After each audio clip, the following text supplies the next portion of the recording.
Hey, It's Laurie, good to see you. Thursday. It's Thursday, Doug. Yes, it's Again. great. It's great to see you. And we've been talking a little bit this week. It's been fun spending time with you. How is it out there today? It's warming up. It's warming Okay, up. good, good. Well, we've got the So, cold weather here, so yeah. snow on the roads. Yeah. And I Unlike our beautiful guest that we're gonna introduce shortly, but back to you. yes. Sorry, didn't mean to interrupt. No, no, no. I was just gonna say it's really cold here, so we've been inside, and for 2 days, I tried something really neat. I wanted to tell you about. I turned off all the news. I didn't watch any news for 48 hours. I just said I can't do it anymore. Right? I think Good. a lot of people feel like that right now. It's like, oh my God, enough's enough, right? And And so for 2 days I did that, and unbelievable difference in my sort of mood and demeanor. I wasn't always switching to that channel, during the day. I got it out of my head. I just wish I could clean it all away. well, that is amazing. Good for Hmm. you. Yeah, yeah. I'll be doing that on the weekend because we're leaving tomorrow for an overnight.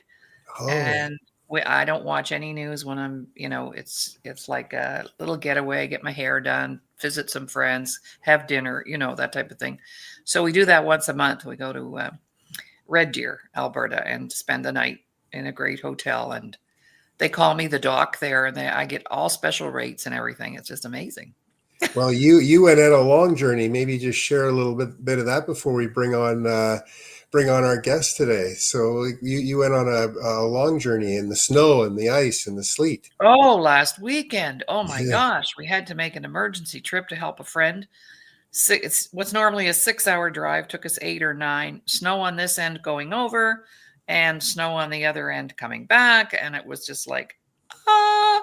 But anyway, You made good. it. You made We it, made it. and you We're all helped here. them. We're all Oh, here. that's good. That's good. Yeah. So yeah, yeah. Tell us about our guest today. I can't wait to hear this story, and Yeah. out on the football field, and it's I just know. amazing. 30 years. Come on, that's Yeah, amazing. well, I'm gonna put a plug in for our women's club that we belong to, our network, the Global Society for Female Entrepreneurs. Yes. And we meet on a monthly basis. And I met Mikki there, of course. And I attend directors' meetings, and then we do a meeting once a month. And so through that amazing organization out of California, I met Mikki, and she was a speaker at one point, and I thought, wow, female football coach, Mm. like, whoa. But Mikki has her own show. She is an author, she's a professional speaker. And of course, you're going to ask her the leading question, like, what are you going to do now? And Mhm. it's all about football. So let's welcome Coach Mikki St Germain. Yeah. Thank you for having me. I'm Hey. excited to be here. Oh, it's so great. It's so great to have you. And where are you coming in from? I'm coming in from Southern California. I'm in the Dana Point area. Yeah. Oh, awesome. And now, are you a surfer? I have to ask. No, I'm not. You would think all the times that I've been, but I'm a kayaker. I Okay. kayak and I do stand up paddleboard, but I don't surf. Okay. Well, I love the coast of California. I spent 5 years there. So in Manhattan Beach and Redondo Beach and Palos Verdes. Yeah. So Nice. it was an amazing experience. It's like it'll be in my head for the rest of my life. So. That's great. Hmm. Hmm. And how are you today, Laurie? Oh, I'm doing great. I'm just going to sit back and let you two athletes banter back and forth because, like my biggest game on the planet was badminton, in junior high in the gym. So that's the extent of my athletic career. So but I love sports and I'm a spectator. I would say basketball is my favorite game to watch. But yeah, it's always fun to meet other people and talk to other people. So this is your gig, Doug, and over to you. This is just it's another level though, Mikki. So my daughter just started coaching the school my grandson who's 7.5. Okay, so she just started the coaching process, and I coach my daughters in basketball, not hockey, but basketball. But this is another level, like stepping into to the field with these guys. And I've been looking at pictures and looking at what you've been writing, and it's amazing. So how did that get started? When did you start knowing that you were a coach? Oh my gosh. I fell in love with the game of football when I was 7. I loved it. I inherited a new dad, and one of the bonding things that we did together was he turned me on to a New York Giants game, and I'll never forget watching this. And I went, "That's what I want to do. I want to do that," and I loved it. And it just captured everything about me. But during that time frame, it was really difficult for women to get into that sport. Of course. Yes, it was. Years later, I've had an opportunity to break some glass ceilings with having some female kickers on my team. But I loved it. I loved the game. And of course, in high school, I tried out and they were like, girls don't play football. Well, little did I know we could have, but just that it wasn't really accepted. So as time went on, I ended up having my son. My son came to me at 6 and said, "I want to play football." And I thought he wanted to play flag with his friends. He said, "No, I want to play tackle." I was like, "Yes," because since he was little, I would run with him and I'd teach him how to juke back and forth. With maybe one day he'd want to play, and if he did, that was fine too. I'm not one of those parents that I want force their kids to do something. But when he went on to play, I loved it. And of course, I volunteered to be the team mom because they weren't, really going to accept me as a coach. And I just watched and I listened and I learned. And I learned everything about offense and defense and special teams and every position. And then as he got older, and different teams that he went on, they needed an offensive coordinator. So I stepped in for that. They needed a line coach. I stepped in for that. Then they needed defense. Wow. And then I got an opportunity and I was so, so grateful. I'll never forget. There was another woman. She was a president of Okjoff. And I said, "I want to be a head coach." And the program that I was with at the time said no, they wouldn't take me as a head coach. So I went over to another program and they said, "Yeah, we'll do it. Why not?" So it worked out in the long run. I ended up with 17 guys, which, as you know, on a football team, I mean, you Crazy. 22. 17 is very minimal, right? And I said, "Okay, what do you guys want?" And they said, "We want to go all the way. We want to win all the way to state." And I said, "Okay." And this is more information I can give you later. But yeah, I've loved it since then. I've gone on to coach high school. I've worked with college level kids. I've had an opportunity to do some stuff with the NFL. And it's more than just a game. It's a way to really understand and apply everything you learn in this sport into your life. And I love the kids. I love the people I work with. I love the game. It's just an overall way of camaraderie and being together as a family. You're asking, it's more about leadership, I'm hearing, because, I was never asked the first 5 years of my professional hockey career in Los Angeles. Not once did anybody ever ask me what I wanted to achieve. Oh. And it sounds like you went in with an exact opposite perspective. It's like, I'm here. I'm just here to get you whatever you want. I'll get, and with a big smile on your face. And what are people going to do to that? They're going to perform better, right? They're going to tell you what's on their mind. They're going to tell you what's in their heart. And that's the way it should be. I mean, that's phenomenal philosophy. And so it got you results. Oh yeah, we went on to not only win our division, we won our league, and we went all the way to Super Bowl. We went all the way, and if you want, can I share a story about our school? I'd love to. Yeah, I'd love to. So we had a lot of obstacles, a lot, especially with 17 guys. We got put in different programs in different leagues. And we were they threw everything at us. We didn't even have lights underneath our stadium. The parents had to pull up their cars. So we had headlights on our field. When we made it all the way, we ended up having to practice from, usually season ends around the first week of November. We had to practice all the way through December. So it was cold, but the families would bring food and we'd bring things, and we really came together. Well, during that time frame, I said to all the guys, "Guys, we've got to really work hard, and it's not going to be an easy thing to do. And then we've got this, coach, we got this." And we worked not only physically on the field, but a lot of times we worked mentally. Like if it was raining or something, or if it was like, if we couldn't get the field, I would just bring the guys in to my office and I'd say, "Okay, let's run through all the plays." And I'd call out everything. And I'd go through every one of them and say, "What are you doing? What are you doing? What are you doing?" And every one of them would know what they would do. They'd run it mentally. Because when you run things mentally, you don't fail, right? I mean, that's your mindset. So this ring I have, this is our Super Bowl ring. I had to order these 3 weeks before we won our Super Bowl. And I thought, and we raised all the money and I did it. The guys didn't even know. But I believed in them so much. And when we got to our Super Bowl, we went right down the wire with 7-7, 14-14. We won in the last 9.2 seconds of our game. And that's how we won. And then I had already had these. I just believed in my guys so much, and they believed in themselves. And we really did the impossible, because with 17 guys going through a whole season, we had no luxury for injuries or anybody being out. I mean, they had to play both sides and special teams, and they really came together as a group and as a team and as a family, and they wanted it. That's what was the most important thing. They really wanted it. And your story didn't change. It didn't waver, though. It sounds like from the very beginning to the end, you carried them through with that unwavering belief in them, right? And then I'm sure the running around you were doing was insane, right? You must have been going 24/7 in your mind. But they didn't see that 24/7. They only saw you when you were there, and you always had to be upbeat, right? Yeah. I remember we had one game, and my best running back had the flu. And if you within that sport that I was in, because it was Octoff, it's like Pop Warner, but it was the 8th graders before they go to high school. Okay.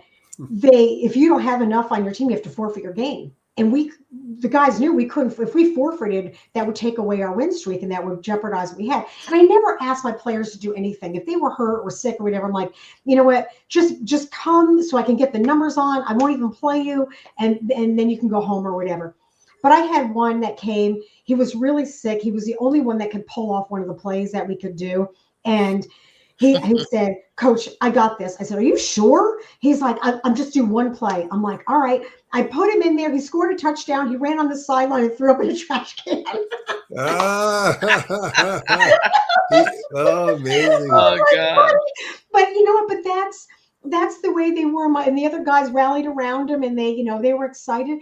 But I think it came to the camaraderie and the love and the goal that they had, not only for themselves, but also as a team. And all of this that I've done is carried on even into high school. I mean, that's just one example of my one team. I've had kickers and long snappers that have gotten college scholarships. I've brought on women that were soccer players, and I got them to kick a field goal, which broke a glass ceiling. And every team I've ever worked with, like you said, I've always started out with, what do you want? What do you see? What's your weakness? Because your weaknesses become your greatest strength if you know what they are, and then you can work with them. And I think that's an important element, especially for a player and a team, right? Mm-hmm. And how many teams? I'm curious. How many teams have you been able to work this magic with? Because it is a form of magic, right? I mean, if all the guys out there knew how to do this, boy, there'd be some good coaches. But tell me.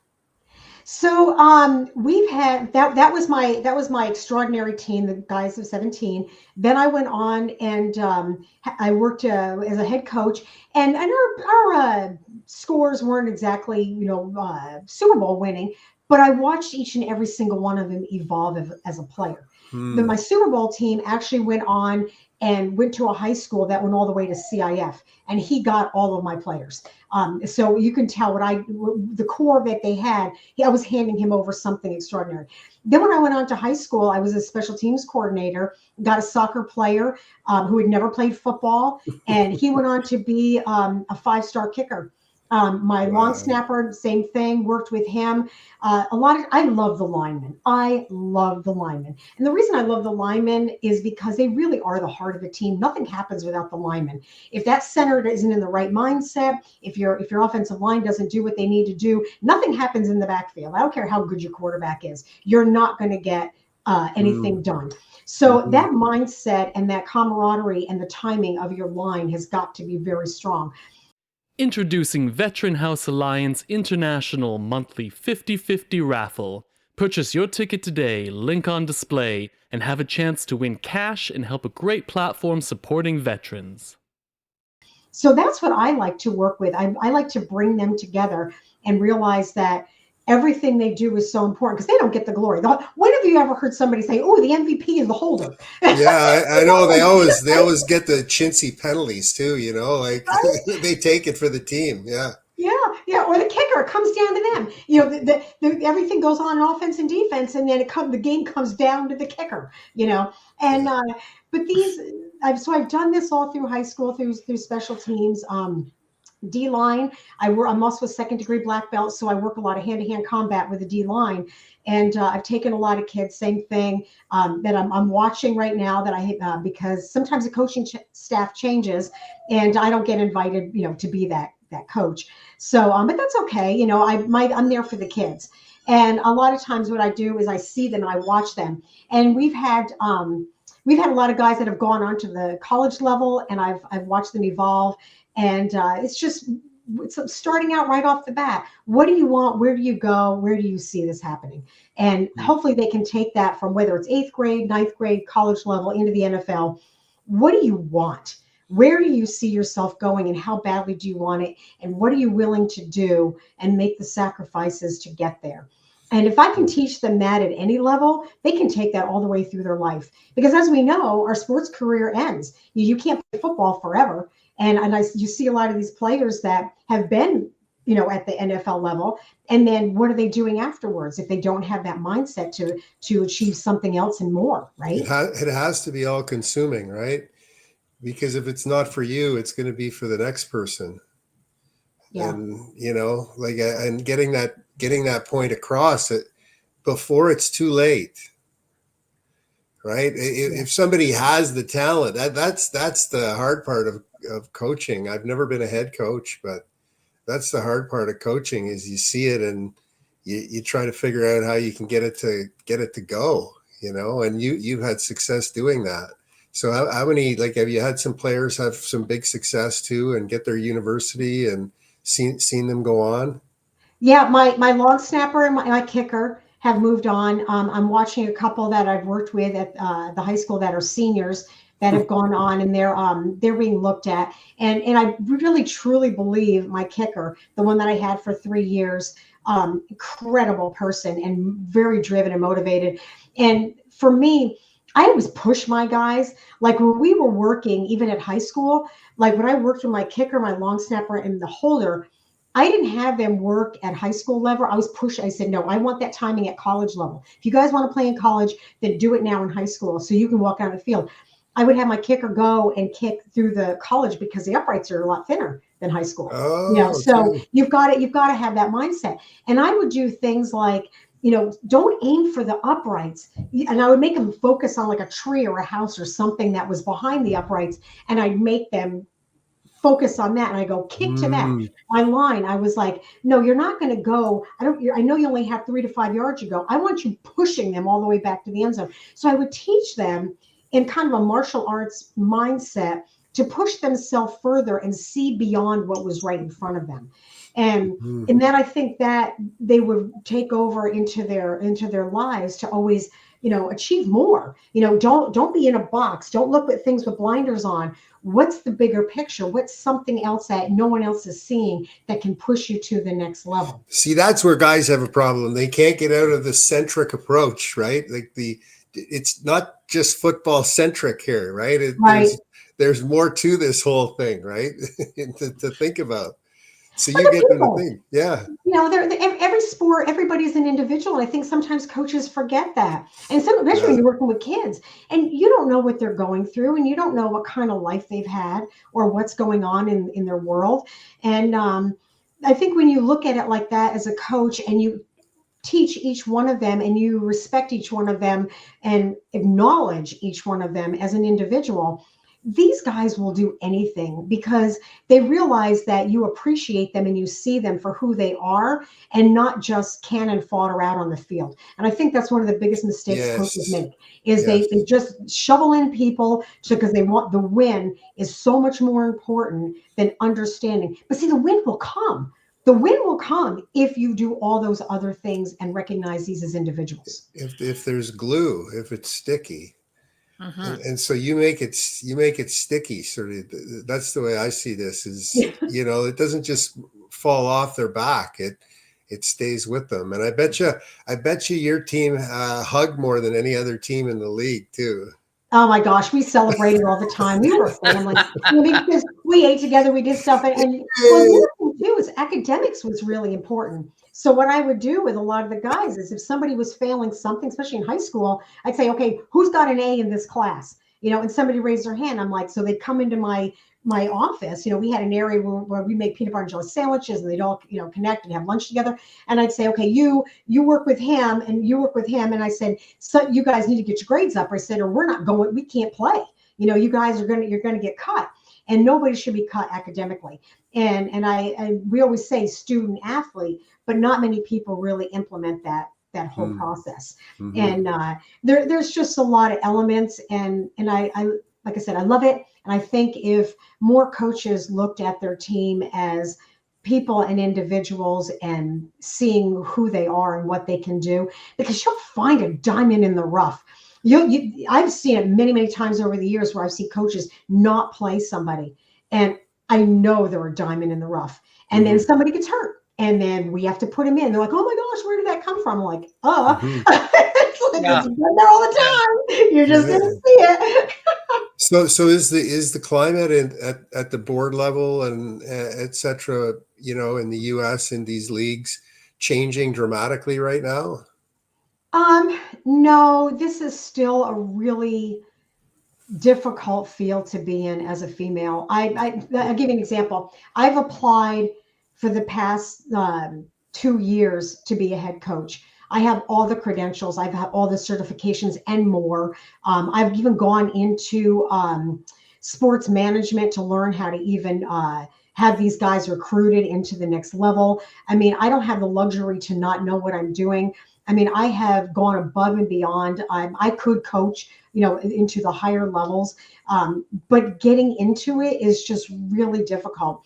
And even just getting past the interview is really hard.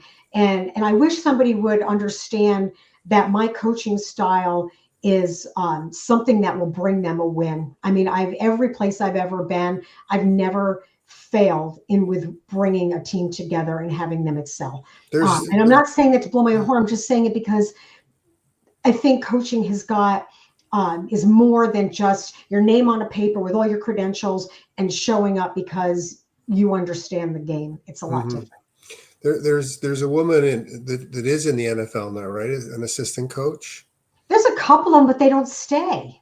They don't stay. And do you know them? Have you had conversations with them? No, I've never had an opportunity to meet them. I mean, I'm aware of who they are, and I always wonder what happened. What's the story? Yeah. And it's things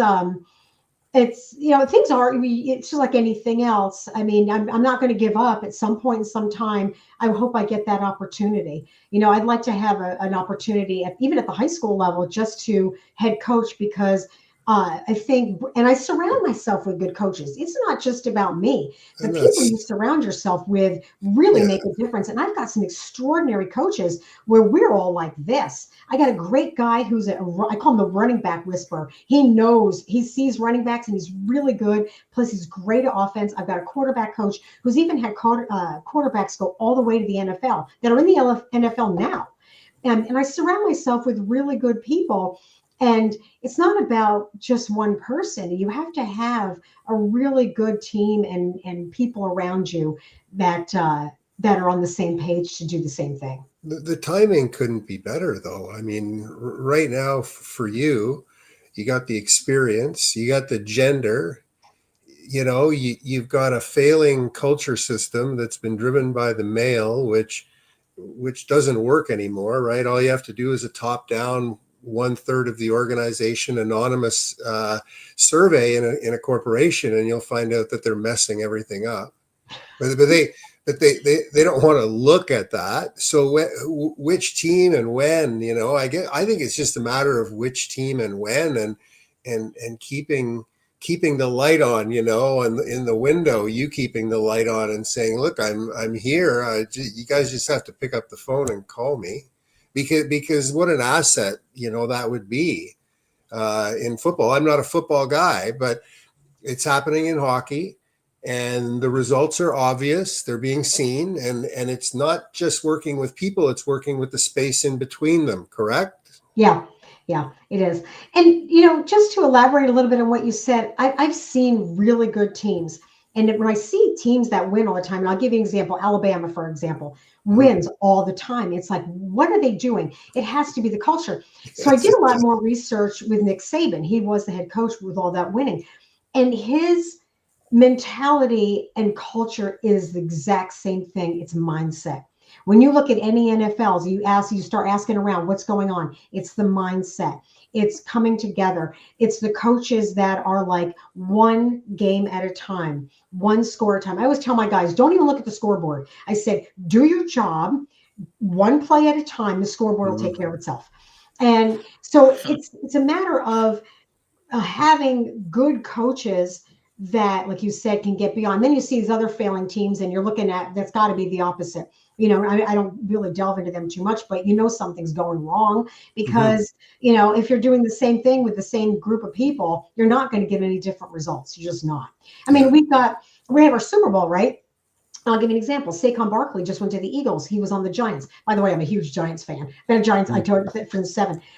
He couldn't do what he was doing at the Giants, but now he's breaking records on the Eagles.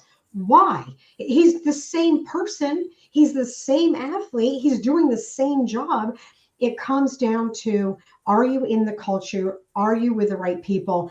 Are they lifting you up and building you past and excelling past what they think you can do?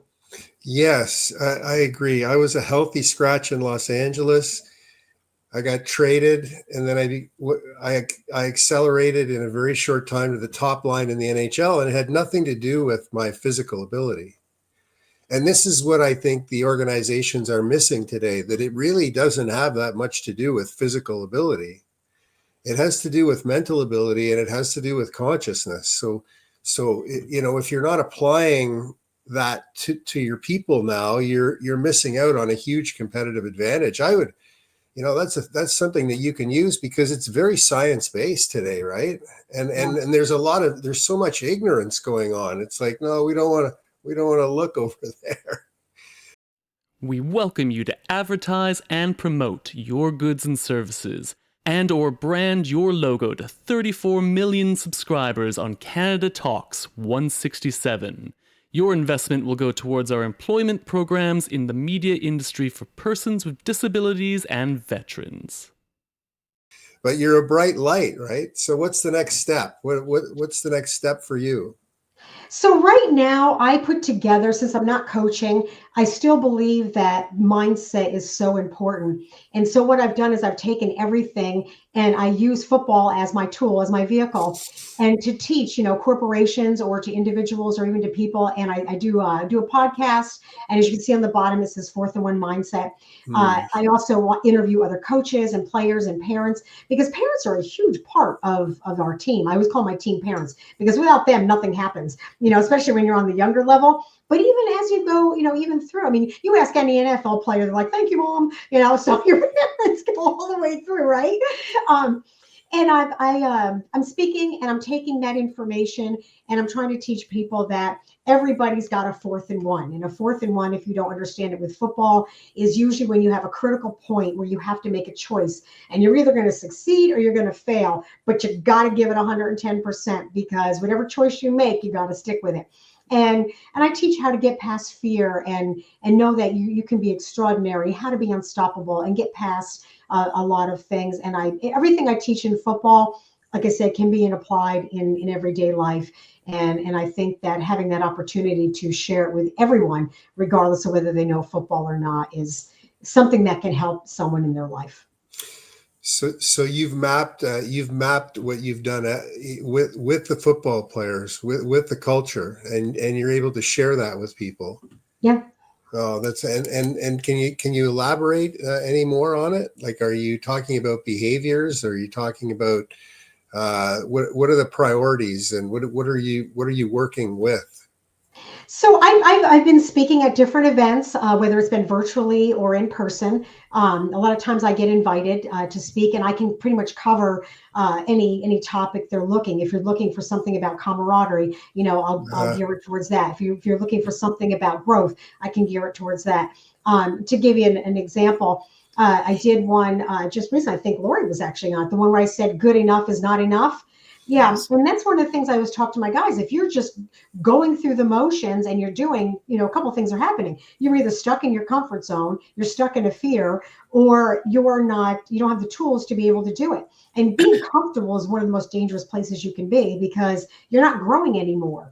And if you're selling for good enough, you're never going to excel past and move up to the next step. So you have to push yourself outside your comfort zone to get past that, whether it's learn more, get with more people, understand what you need to do, get uncomfortable, get muddy, get sticky, pick yourself up when things happen, get past some limitations. And all of this I teach because it applies to my players. I've seen them get stuck on the field going, you're practicing, you're doing the same thing over and over again, and it becomes almost like autopilot. Well, autopilot's not going to make you better. And it's the same thing in business. It's the same thing in life. I don't care what it is. If you're on autopilot, you're never going to get to the next step and the next level. That's a piece that was missing in probably 3 of the 5 cities I played in. And that piece is missing today too. And what about you? What about you, Laurie? What are your thoughts on this? Well, that after I heard Mikki speak, I'm all over it because it's all about, what we do and what we share with people. And everything begins with your thought, and your thought become words, and your words become action. And well, she and I are on the same page, Doug. So, that's all I have to say on that. Yeah, yeah, I bet you are. I bet you are. So you're applying this, not as physical first, but as the mind first. Like Herbert Benson says, the brain heals the body and the brain leads the body. So you subscribe to that pathway. I do. I think every thought you have is going to become a reality, whether it's good or bad. And I think retraining your brain, and this is a lot of things that Laurie talks about, retraining your brain to do things that you didn't think you can do is going to take work. It's going to take some effort, and it's going to take a little bit of reprogramming, because I think we get caught up in a lot of things that we don't think we can do or are afraid to do, and we let that become an obstacle. And you have to learn how to go around it, go through it, and blow right through it, and just not let it be something that stops you, in your tracks. And I've seen that on the field a lot of times, and especially my centers.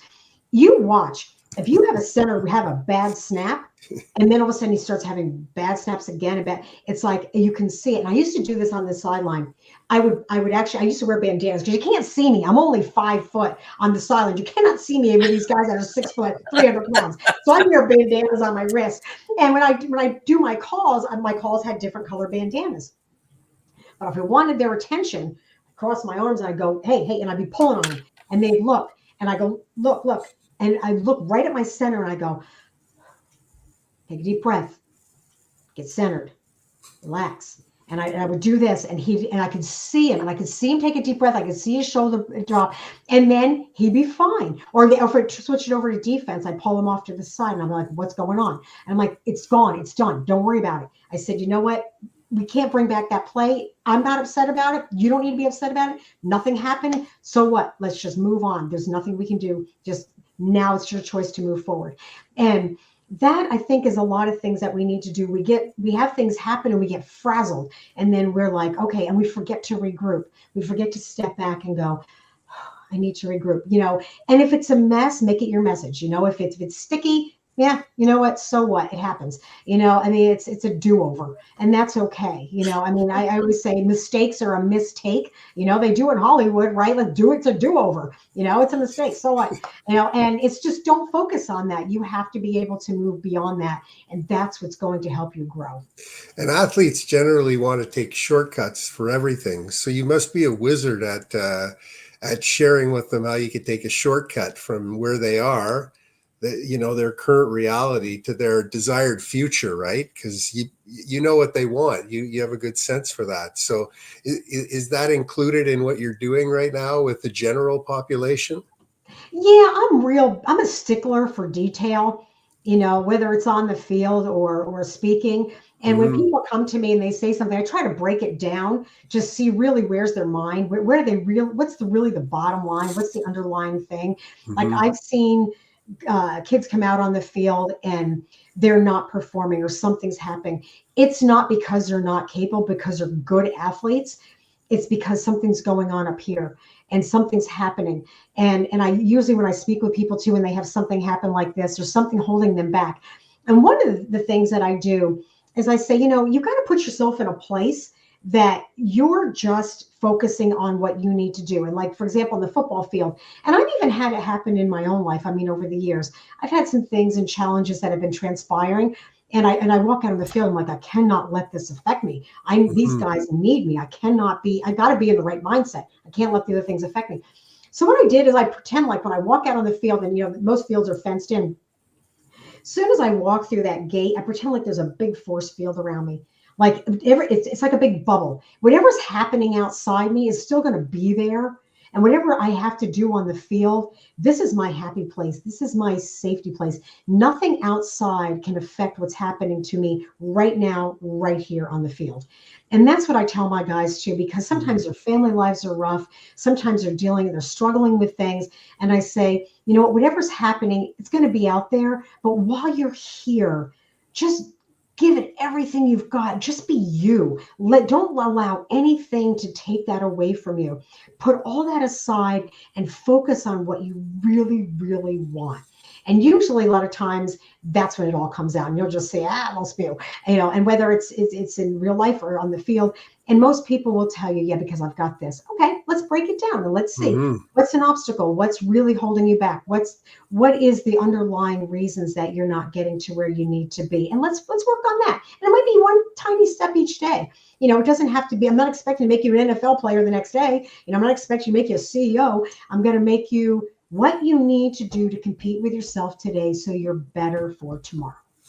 Yeah, and it's funny, I thought of Georg Northoff's work on duality, the story that we tell ourselves and the story that's actually happening, so that you're just chanting that, saying, get rid of duality, just focus on the moment and stop listening to the story that you're telling yourself that's happening, because it's not real.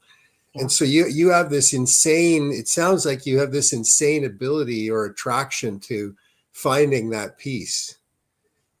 It's just listening. Yeah, I know, but that's what guys aren't that good at. That's why they need you. That's why they need you on the sideline. I needed you on the bench when I was there, right? Because I knew what I was trying to say, but they didn't understand what I was saying. And I'm sure you run into that all the time, bringing the player to the coach and saying, here, can I translate for you? You probably do a lot of translating. I'm right to the point. I mean, and I think when we're dealing with players, sometimes it's grabbing the face mask and go, what is going on? And then I'm like, stop. Take Laurie does that too. Yeah, she grabs my face mask every day. And then it's like, and a lot of times I have to pull them aside.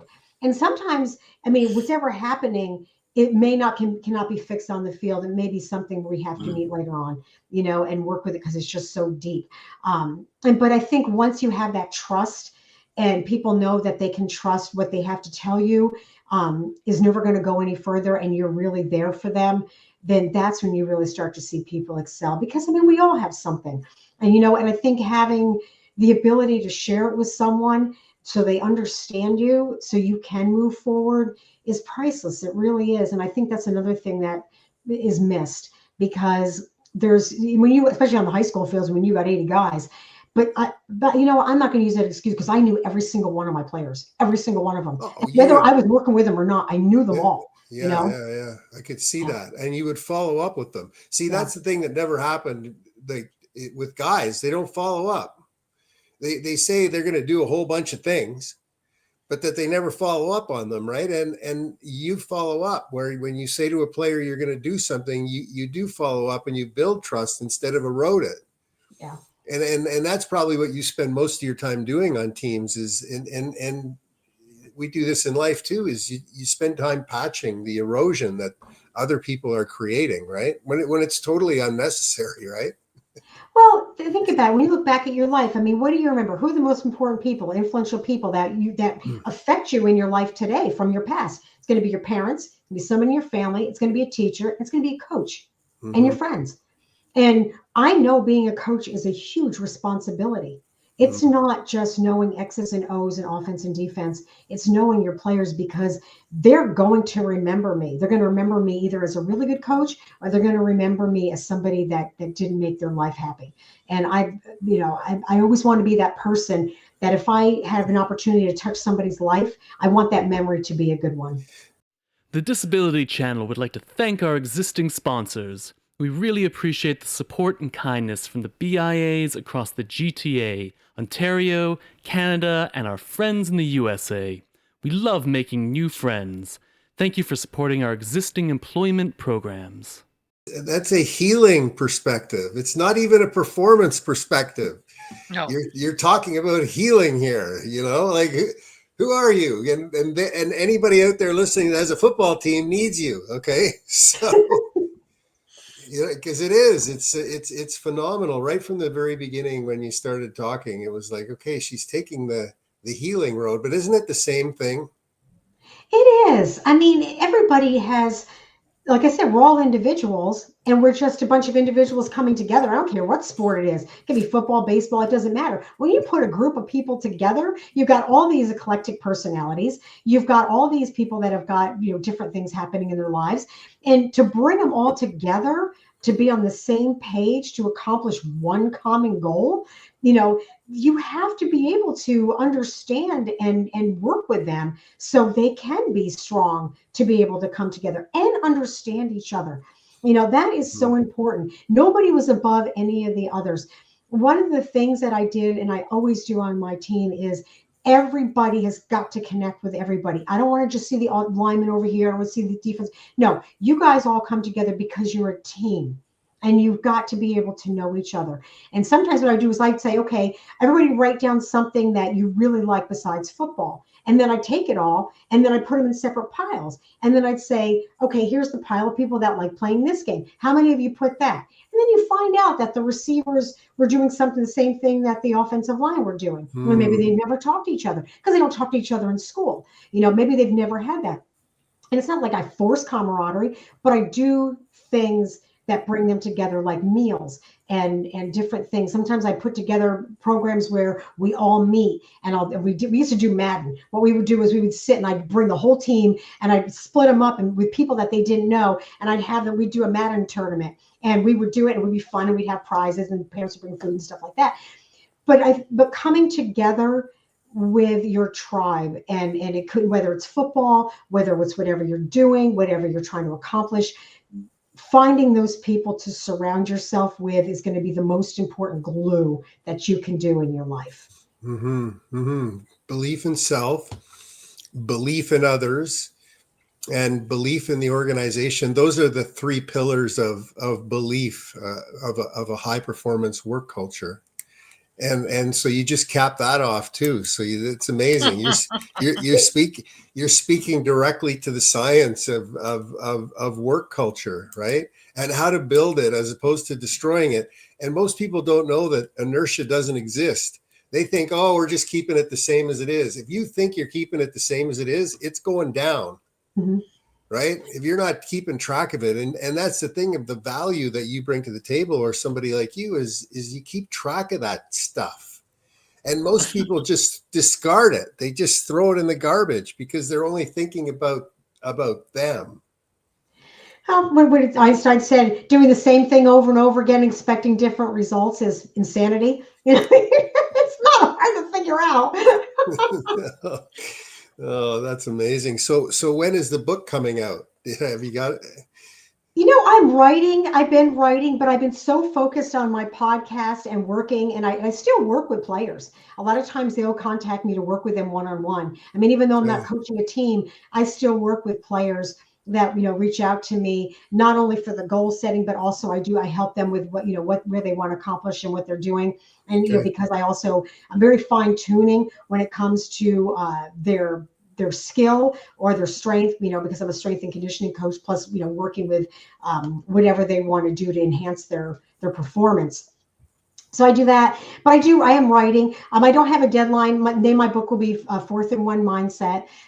Same thing with what I'm doing, because I really think they're right. It just fits the profile. Yeah. But it's something that I think everybody can look at, whether you're looking at me or somebody else, but all of these tools, are always going to help you in your life. And Laurie's got some great books that we're on the same page.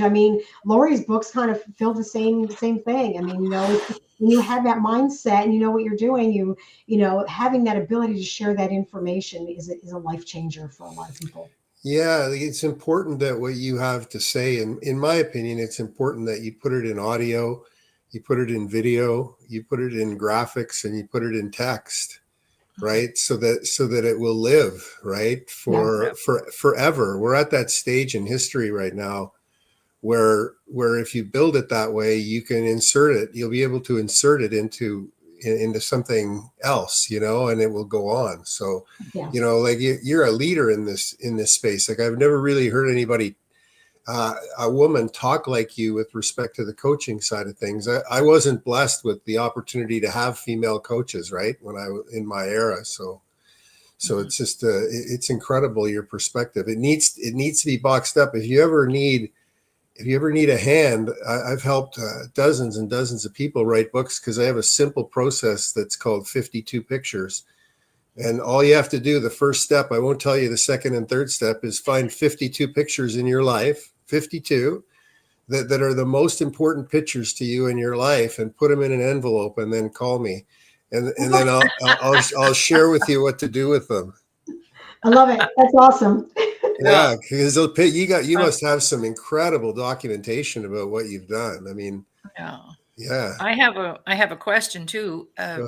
Where do we find your podcast? You can go to 4thand1mindset.com, and the link will be in there because I'm on iHeart, Spotify. I'm on all of them. I'm on all the platforms. Okay. Yeah. Perfect. Now, who are you looking for? Like, what type of guests are you having on? Any coaches, players, or even parents, because parents, like I said, they're such an important element, especially when you have got parents that are dealing with kids on the high school level, or starting maybe even early. Because I know when I was going through the program to scout, some scouts are even looking all the way down to 8th grade. And if you've got somebody extraordinary, they're going to watch them. Now, granted, for NCAA rules, you can't approach a player until their senior year in June. Their junior year, but in June. So you can't approach them, but they're watching. I can tell you right now, they're watching. But with parents, a lot of times they don't understand, or they don't know, and they're like, what do I need to do? How can I help? What steps can I take? What are things that I can help to enhance my child to move forward with what they want to do? And sometimes it's even talking to a parent where I have to tell them, hey, put the brakes on a little bit.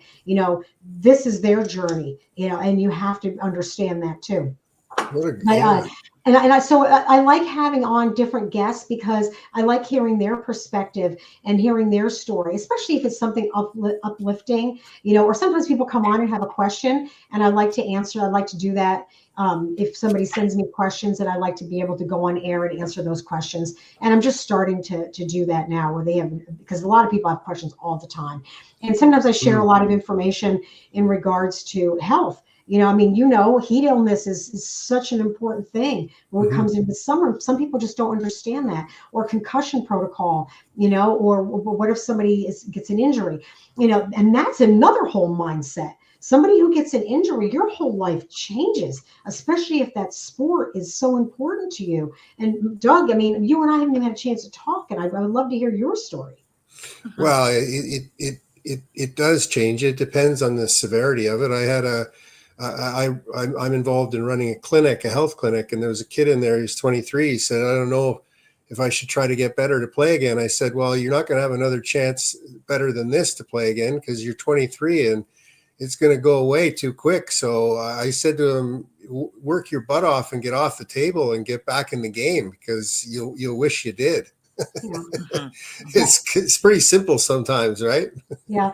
And then there's times where, and what I think one of the hardest things I've had to do as a coach is I've seen somebody suffer a concussion, maybe not one, but maybe two over the time frame.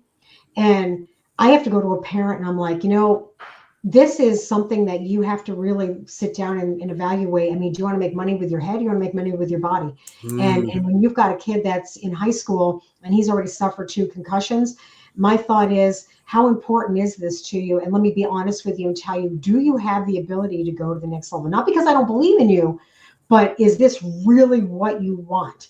Because you have to make that choice. And that's something where I lay all the cards out on the table, not only for the player, but also the family. And the reason I say this is I've experienced this myself. My son was an extraordinary player, best slot back, best running back. I'm not saying that because I'm his mom. The kid was incredible, very fast. He was running a 4.6. Sometimes, I mean, on the better days, he was running even faster. Had eyes, great eyes, hand-eye coordination, could see things. He was really, really good. He played all the way up to his junior year. Unfortunately, they wanted to play him at the JV. He was playing varsity. They took him into a JV game that he should have never been in, but they wanted to win. And the center got the wrong snap count, snapped the ball. The offensive line didn't block. 2 massive defensive tackles came in, hit my son so hard, he got a very bad concussion. I mean, a really bad concussion. And I said, you're done. You're done. And I said, you're done. I said, and he said, you know what? You're right. And I said, I know you could have played in college. And he had college scouts looking at him. And I said, buddy, that concussion was very difficult. And it took us a long time. I was really afraid, of things that might have gone on. And I'm also one of those coaches, if in doubt, pull them out. If I think a kid's got a concussion or something, if I watch their head bounce, you're done until I can find out if you're okay or not. And I think those are very difficult decisions you have to make as a coach too. And you've got to have the guts to do that. They're still individual people, right? Now, how is your son now? Like, when did this happen? This happened his junior year. He is now in his junior year of college, but he's going to school to be an electrical engineer, and he's really good at math. So, I mean, and he is really good. And I think if he had gone on, and I've seen it happen over and over again, that sometimes an injury is going to be the end of that career, and that's okay. It's not the end all. It's not the end of your world. It is whatever got you to the point. And that's why another reason why I am so focused on giving you life skills when you're playing a game or a sport, because when that sport ends, I think about how many kids that are seniors. That's the very last time they're ever going to play football. They're not going on to the college level. They're not going to play in the NFL. That last game of their senior year is one of the saddest games ever, because they're never stepping on a field again. But do they have the skills to go on and do something else and maybe take all that drive and passion and move it on to the next thing and not realize that's not a dead end? And they do. That's what makes you so valuable. Before they know that they do. That's the thing that you guys have in common, So and isn't it true that the support piece today, the players there was no supporters before, but the model today probably with the circle of supporters around each player, making sure that the stresses from outside and the anxiety that can tear us apart doesn't negatively affect the score on the board, right? Yeah. So I have to jump in, Doug. I have to jump in because it's time. It's time. I get to be the bad guy. Thank you so much for having me and giving me an opportunity to share my story. I really appreciate both of you. Thank you so much. Well, it's fantastic. Well, thanks for coming on. Yeah. Thank you. And our guest today, Coach Mikki St Germain, female, 5'0" football coach. I would say 5 foot and then some. Not 5'0", 5 foot and then some. So thank you, Mikki, for being here. It's been a real pleasure. And I knew that you and Doug would really be able to banter for at least an hour. Absolutely. So we'll just say goodbye for now. And hope maybe we'll, we could have you back another day to talk about. I want to hear more about that book. I really do. There's a book there that can help, that can keep helping people forever. So, it doesn't have to be complicated. Well, thank you so much for having me. Thank you. Okay. Okay. We'll talk to you soon, everyone. Bye for now. Play safe.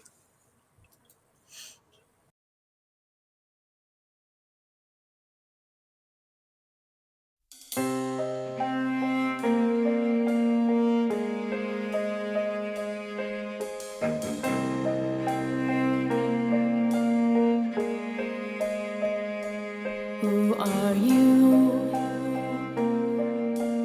Standing in the dark, I see your face, but the pieces broke apart. Where are you from? Why are you here? Can you tell me all the secrets that you fear? Lying down a dark, empty road, fighting just for one glimpse of hope. And she's always alone, but she tries to be strong. And she tells me the one thing that she's been haunted from is to be known.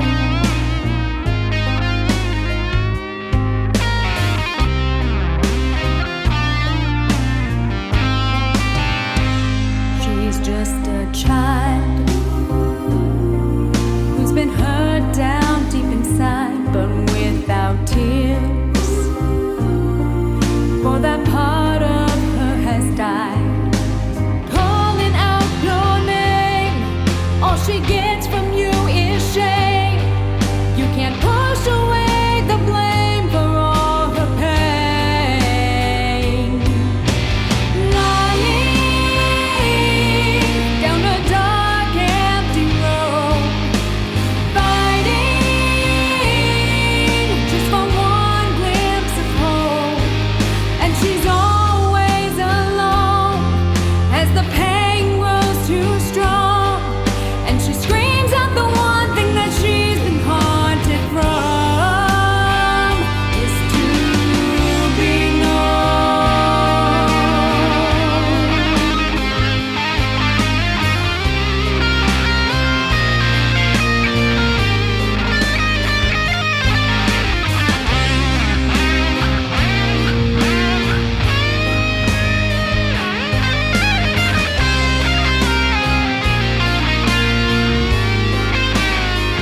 My heart is set. I'm committed to her now. She lifts her head, and I know those eyes somehow